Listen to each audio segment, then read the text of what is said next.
Welcome to your Daily 5 for Monday, August 28th, 2023. Listeners of a certain age may remember the days before HBO was just a terrible streaming service being propped up by the bones of Discovery. At one point, HBO was making a serious run as a competitor, or you might say alternative, to normal broadcast television. In fact, that's where the phrase, "it's not TV, it's HBO" came from, because HBO kind of carved out its own weird niche, where they were really showing premium movies and premium content, making their own documentaries and their version of TV movies. And one of those is from 1994, and it's called Witch Hunt.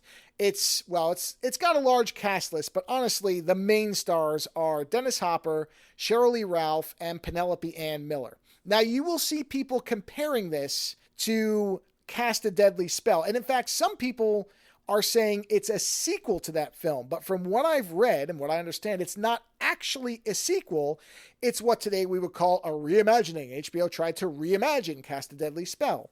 And the result is very similar to what you might get out of a film like Predator 2 or RoboCop 2. Now, if you take those sequels, and again, this isn't a sequel, but the quality comparison is the same.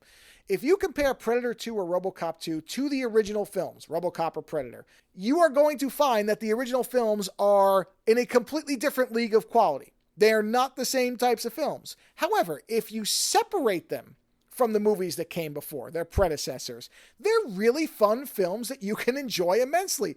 I love both RoboCop 2 and Predator 2. There is no way you would ever convince me that they're on the same level of quality as the original films, but they're really fun as their own things. And that's what Witch Hunt is. If you're going to compare it to Cast a Deadly Spell, then just don't bother watching it, because you are going to find it to be an inferior version of that first movie, or I guess the original before it was reimagined. But if you just take it for what it is on its own, it's actually a pretty fun movie.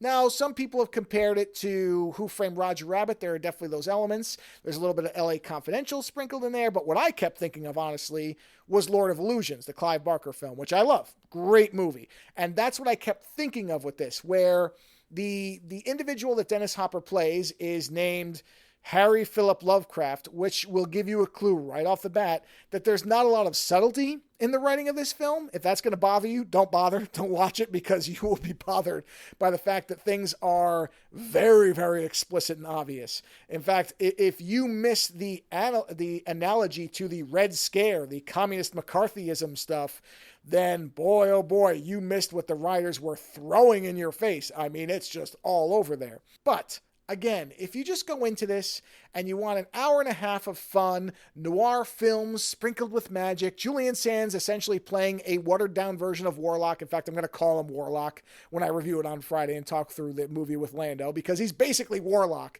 It's just not as explicit a picture. That's the only really difference. Otherwise, this is Warlock in a 50s suit.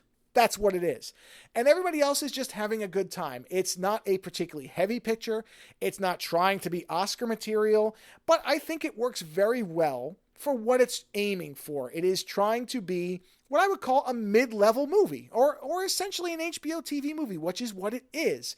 And I think within that space, judged on those merits, it's really fun. And it's, again, 90 minutes, you're in, you're out. Dennis Hopper gets to walk around playing a 50s detective who doesn't like to use magic in a world where everybody uses magic. In fact, I didn't really get the gimmick at first, and then I realized that it wasn't, because there's a commercial that plays at the very beginning of the movie that's basically talking about everybody using magic.